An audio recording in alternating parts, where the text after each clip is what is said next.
Stepping calmly over shattered glass, a dismissed rural nurse began tightening a tourniquet with terrifying military precision.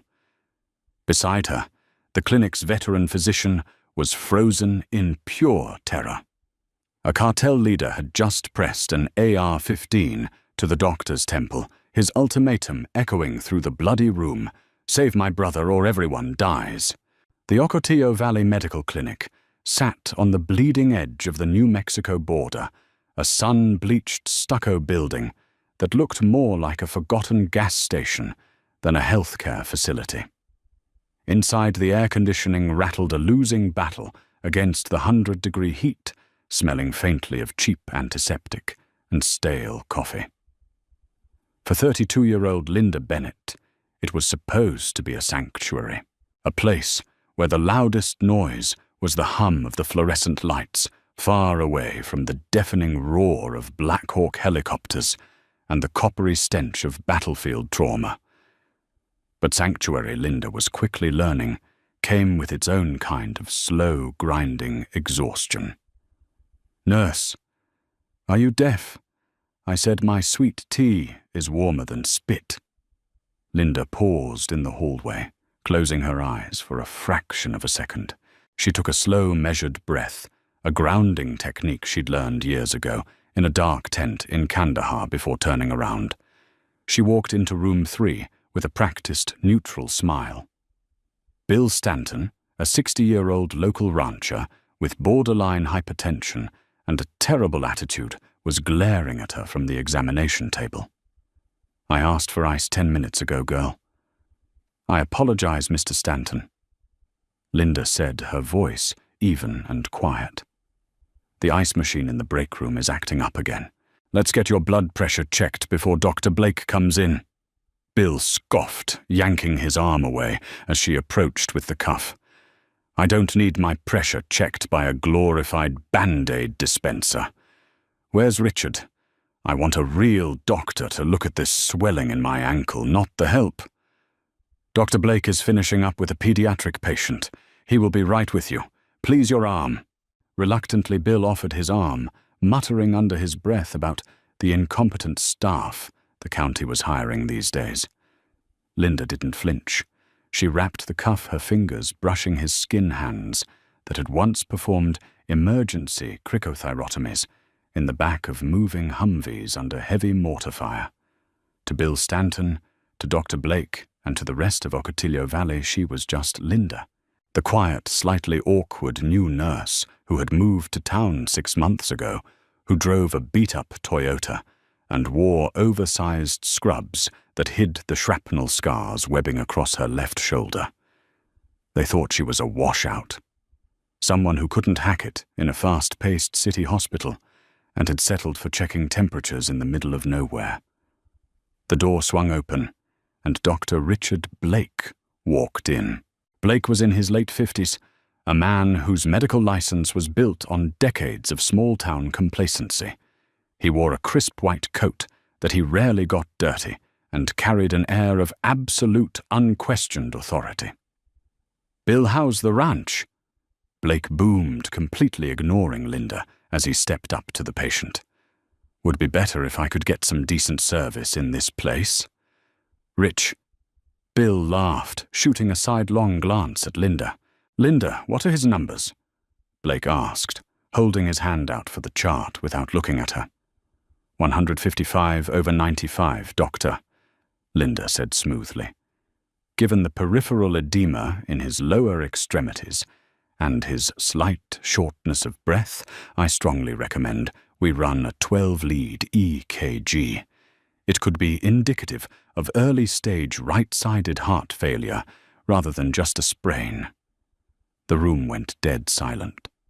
Bill stared at her, as if she had just spoken in tongues. "Doctor."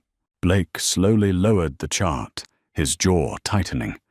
He finally looked at her, his eyes cold and condescending. "Nurse Bennett," Blake said, dragging out the title to emphasize her station. "I appreciate your enthusiasm." But Mr. Stanton twisted his ankle stepping off a tractor. "He's stressed, hence the blood pressure.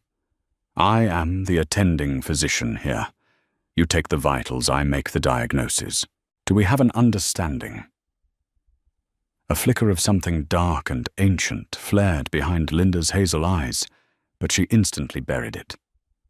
"Understood, Doctor." "Good. Now go prep room 1 for Mrs. Gable, and find Mr. Stanton some ice."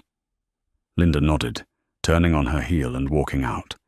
As the door clicked shut behind her, she heard Bill chuckle. "Where did you find her rich girl acts like she's running a damn triage unit?" Linda walked to the supply closet, the anger simmering just beneath her ribs. She was a former 68W, a combat medic specialist, attached to a forward operating special forces team. She had kept men alive, with half their bodies blown away, while insurgents rained hellfire down on their position. She had operated with a level of autonomy and authority that Dr. Blake couldn't even fathom. But she had promised herself she would leave that life behind. The nightmares, the hypervigilance, the ghosts of the men she couldn't save, she had buried them in the desert sand. She was just a civilian nurse now. Respect didn't matter. Only the quiet mattered. But the quiet was about to be shattered. It was 11:40 p.m. on a Tuesday. The graveyard shift. The clinic was operating on a skeleton crew, Linda Dr. Blake, who was asleep in his office chair, and Toby, a terrified 19-year-old local kid who worked as the night janitor. Outside, a freak monsoon had rolled in from the south, dumping sheets of black rain onto the desert and knocking out the county's main power grid. The clinic was running on a backup generator that pulsed with a low, vibrating hum, casting half the building in flickering, jaundiced light. Linda was at the front desk, meticulously restocking a trauma jump bag out of pure habit when she heard it. It wasn't thunder. It was the distinct, rhythmic pop-pop-pop of small arms fire echoing over the roar of the rain. Her hand stopped. Her posture instantly changed. The slight slump of a tired nurse vanished, replaced by the rigid, coiled tension of a soldier. She tilted her head, calculating the distance. 5.56 millimeter. A RA platform. Less than half a mile away. Seconds later, the sound of an engine redlining tore through the storm. Tires screeched violently on the wet asphalt outside. "Dr. Blake," Linda shouted, vaulting over the reception desk. Before Blake could stumble out of his office, the double-glass doors of the clinic were blown off their hinges. 3 men stormed into the waiting room, bringing the storm in with them. They were completely soaked, eyes wide, and feral adrenaline radiating off them in waves. They wore heavy tactical vests over civilian clothes. 2 of them were armed with customized short-barreled rifles, scanning the room with ruthless, frantic energy. Between them, they carried a 4th man. "We need a fucking doctor!" "Now!" the lead man roared.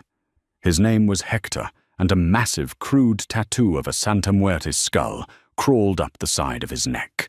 He was a high-ranking enforcer for the Los Zetas offshoot, operating out of Sonora, and the man bleeding out in his arms was his younger brother, Mateo. Toby the janitor dropped his mop bucket and screamed. One of the cartel gunmen instantly pivoted, leveling his rifle at the teenager's chest. "Shut up! Shut the fuck up or I'll blow your head off!" the gunman yelled. Dr. Blake finally emerged from the hallway, his face draining of all color. He froze, his eyes darting from the masked men to the rifles, to the trail of thick, dark blood pooling on the linoleum floor. "Put him on the gurney in Trauma 1. Down the hall, first door on the right. Go." Linda's voice sliced through the panic. It wasn't the soft, subservient tone she used with Bill Stanton. It was a sharp, guttural command, a voice built to be heard over the roar of artillery. Hector looked at her momentarily, taken aback by the authority radiating from the petite woman in scrubs. Without a word, they dragged Mateo down the hall, throwing him onto the examination table. Linda rushed in, grabbing a pair of trauma shields. Dr. Blake was backed against the wall, hyperventilating his hands, trembling violently. "Blake, I need you on his airway," Linda barked, slicing through Matteo's blood-soaked tactical pants. The injury was catastrophic. A high-caliber bullet had entered Matteo's upper thigh, tearing through muscle and completely severing the femoral artery. The blood wasn't just pooling, it was pulsing out in rhythmic, terrifying geysers, spraying the walls with every beat of his heart. He's bleeding out!" Blake stammered, his eyes wide, completely paralyzed by the sheer volume of blood. We don't have blood products. We can't." Hector grabbed Dr. Blake by the throat, slamming him against the wall and pressing the hot barrel of his rifle directly into the doctor's temple. "You listen to me, you old piece of shit," Hector hissed, his eyes manic. "If my brother dies in this room, I am going to peel the skin off your face, and then I am going to kill everyone in this building. Save him." Blake whimpered, a wet stain spreading down the front of his trousers. He was completely useless. Shock had shut his brain down. "Let him go," Linda snapped. Hector didn't move. "He's the doctor. He's in shock and he's going to get your brother killed." Linda yelled, her eyes locking onto Hector's with a terrifying, icy dominance. She didn't look at the gun. She looked right through him. "You have 60 seconds before your brother's brain dies from hypoxia. You want him to live back the fuck up and let me work." Silence hung in the trauma room, heavy and absolute, save for the sound of Matteo choking on his own fading breaths. Hector stared at the nurse, his finger twitching on the trigger. He had seen hardened sicarios crack under this kind of pressure. But this woman, her hands weren't shaking, her pulse wasn't racing. She was looking at the catastrophic wound like it was a math problem she was about to solve.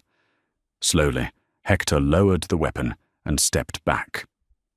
The civilian nurse was gone. The combat medic had taken the floor. "Toby!" Linda yelled to the trembling janitor in the hallway. "Get in here, grab the crash cart!" She plunged her bare, ungloved hand directly into the geyser of Matteo's thigh. Her fingers dug deep into the torn muscle, searching blindly through the hot, slick blood until she felt the severed end of the femoral artery. With a brutal mechanical grip, she pinched the vessel closed against the bone. The geyser stopped. Toby opened the top drawer of the cart. "Throw me the combat gauze." The green package, Linda commanded, her eyes locked on her patient's pale face.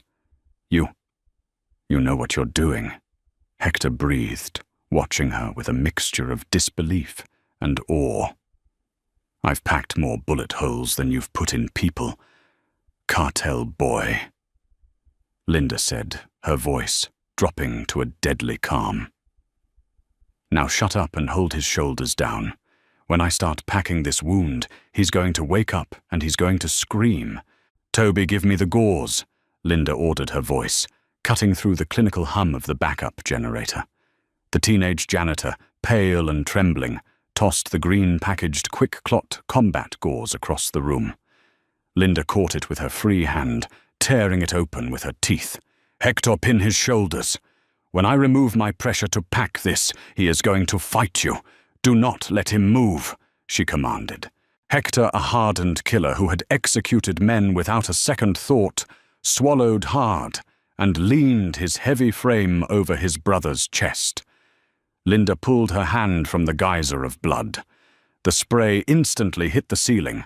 Without missing a beat, she shoved the first few inches of the hemostatic gauze directly into the cavernous bullet wound, pushing it deep into the muscle tissue until it made contact with the severed femoral artery. Matteo's eyes snapped open. A feral, blood-curdling shriek ripped from his throat. His back arched off the table with terrifying strength, his hands clawing wildly at Hector's vest. "Hold him!" Linda barked, her thumbs working like pistons as she force-packed the remainder of the 3-yard roll into the narrow wound channel, creating a dense mechanical plug against the bleeding vessel. She leaned her entire body weight onto her palms, compressing the gauze directly against Matteo's pelvis. Toby, check the wall clock. I need 3 minutes of direct pressure. Do not let me stop before 3 minutes. Yo, yes, ma'am. 11:47. Toby stammered, staring at the second hand of the clock, as if his own life depended on it. Dr. Blake remained slumped against the corner of the trauma bay, his chest heaving, murmuring incoherently. He was a spectator in his own clinic.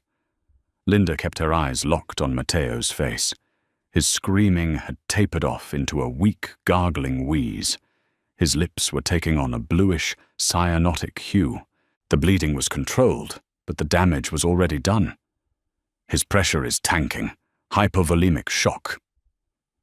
Linda said, her mind racing through algorithms she hadn't touched since her deployment in the Helmand province. Celine isn't going to cut it. It doesn't carry oxygen. He needs blood. Now. We don't have blood. Blake squeaked from the floor, clutching his knees.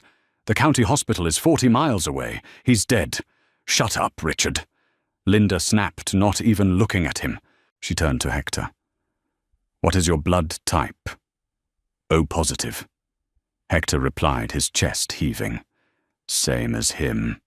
We're full brothers.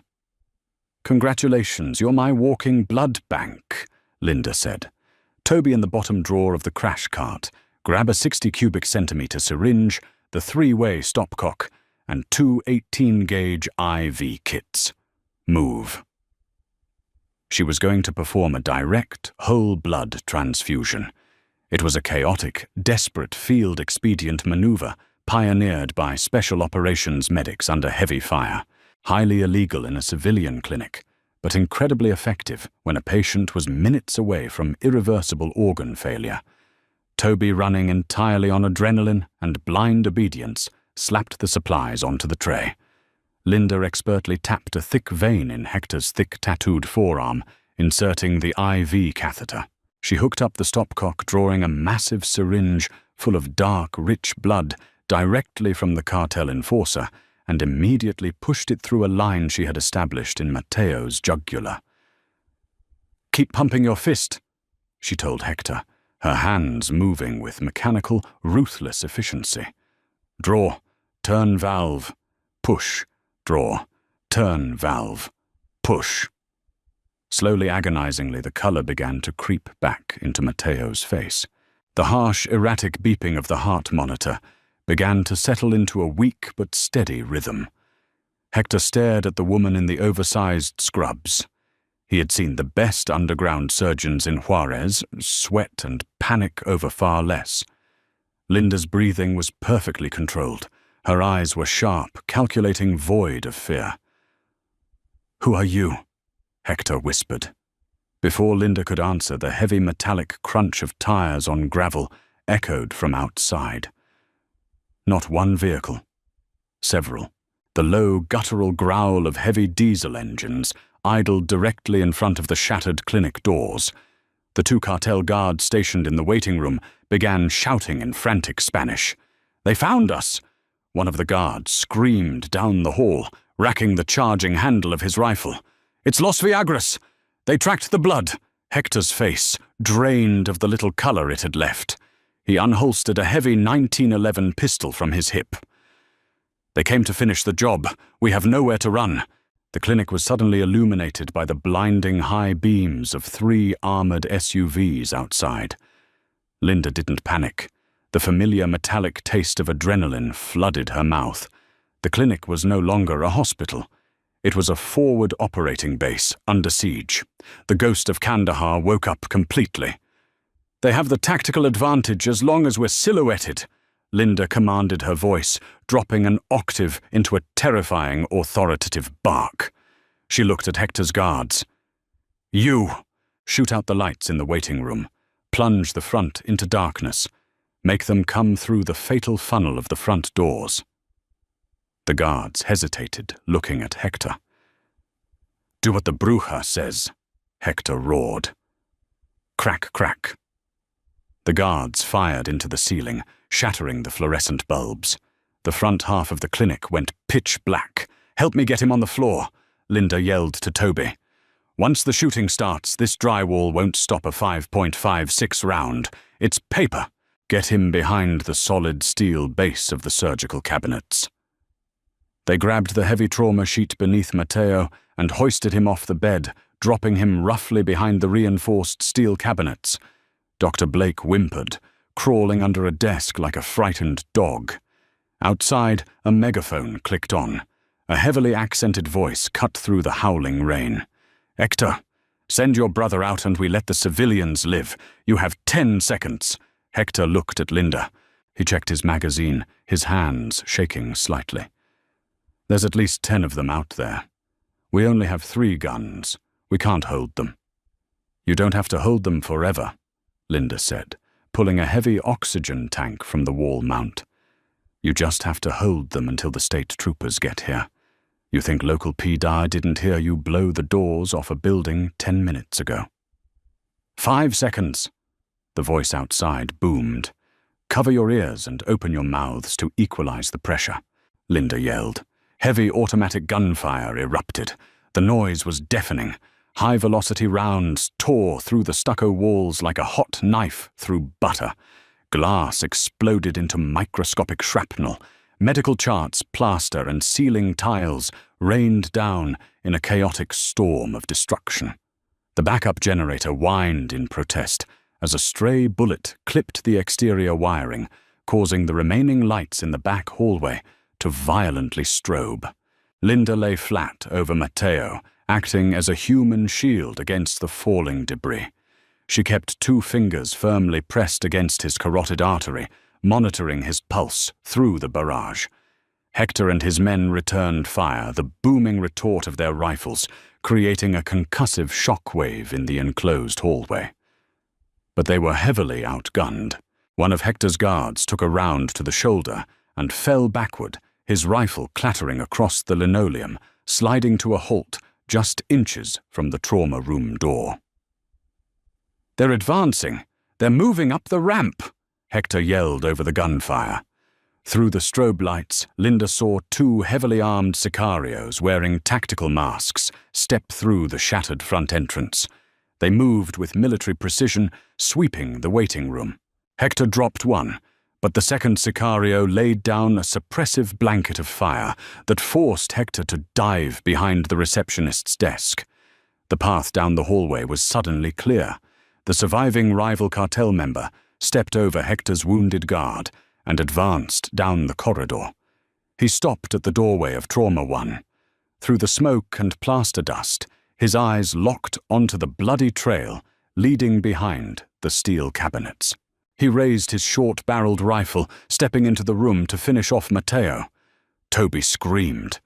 Dr. Blake sobbed into his hands. The gunman stepped closer, his finger tightening on the trigger. He never saw the nurse move. Linda exploded from behind the cabinet. In one fluid, hyper-practiced motion, she scooped up the wounded guard's discarded Glock 19 from the floor. She didn't hesitate. She didn't close her eyes.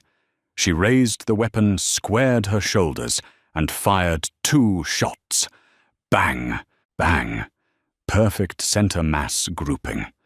A textbook double tap directly into the heavy thoracic plate of the sicario's vest.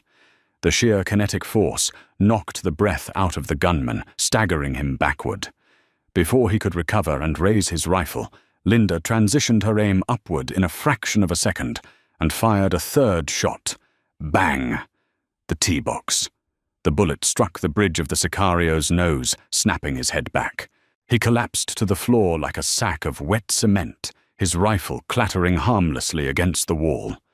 The entire clinic plunged into a ringing, absolute silence. Hector peeked around the corner of the reception desk, his jaw slack. He looked at the dead hitman, and then at Linda. The rural clinic nurse stood over the body. She expertly hit the magazine release, catching the magazine in her hand, to check the remaining rounds, reinserted it, and kept the weapon trained on the doorway. Her face was an emotionless mask of pure, unadulterated combat readiness. "Clear!" Linda shouted the military terminology slipping out naturally. In the distance, The wailing siren of New Mexico State Police cruisers pierced the sound of the rain. The remaining cartel members outside, realizing their breach had failed, and the authorities were closing in, scrambled back into their SUVs. Tires screeched as they sped off into the desert darkness. Linda slowly lowered the weapon. She engaged the safety, placed it on the counter, and immediately dropped to her knees beside Matteo. "Pulse is threading, but he's stable," she muttered to herself, adjusting the makeshift IV line. Hector walked slowly into the trauma room. He bypassed his own brother and stood directly in front of Linda. He reached into his tactical vest. Toby flinched, but Hector didn't pull a weapon. He pulled off a heavy, solid gold chain bearing the Santa Muerte pendant and placed it on the bloody counter next to Linda. "We are leaving before the federales arrive," Hector said, his voice thick with an awe he had never directed at another living soul. "My men will carry him to the truck. You saved my blood tonight, Bruja. The Zetas of Sonora do not forget a debt. No one in this valley will ever touch you. Get him to a real surgical theater." "Hector," Linda said, coldly, not looking up. "The femoral packing will hold for maybe 4 hours. If he doesn't get a vascular surgeon by dawn, he loses the leg or his life." Hector nodded slowly. He signaled his surviving man. They hoisted Matteo up and disappeared into the rain, just as the flashing red and blue lights of law enforcement flooded the clinic windows. 10 minutes later, the clinic was swarming with state troopers and border patrol agents. Sheriff Miller, a grizzled veteran of the county, walked into the ruined trauma bay, stepping over the dead Sicario.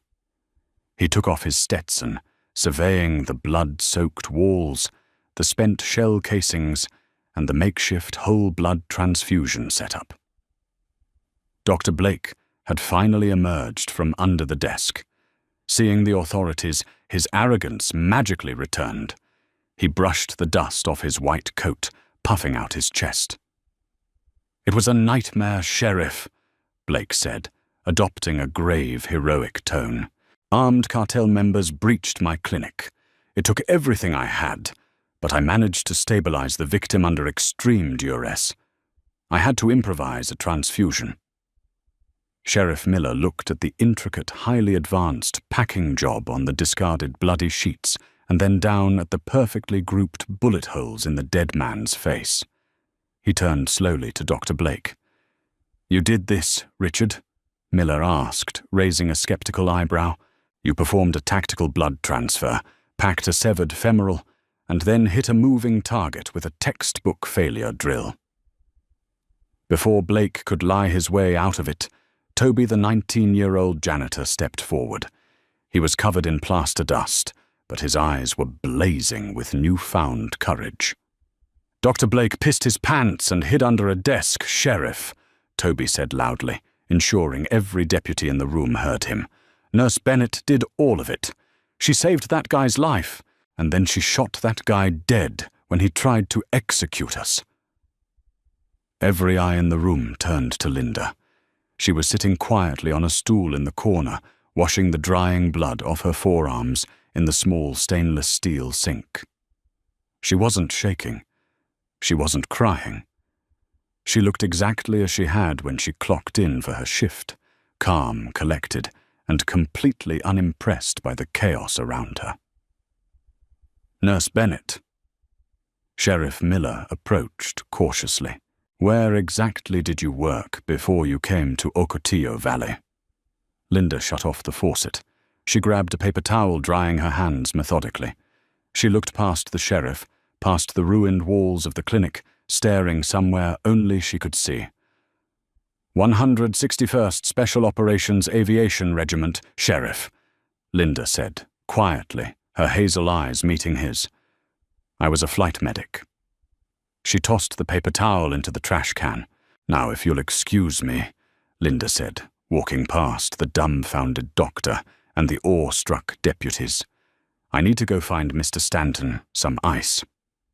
If you felt your pulse pounding during Linda's insane transition From a quiet nurse to an absolute tactical legend, hit that like button. Right now, don't forget to share this gritty story with your friends who love unexpected twists, and subscribe to our channel for more intense real-life drama narratives every single week. What would you have done in her shoes? Let us know in the comments below.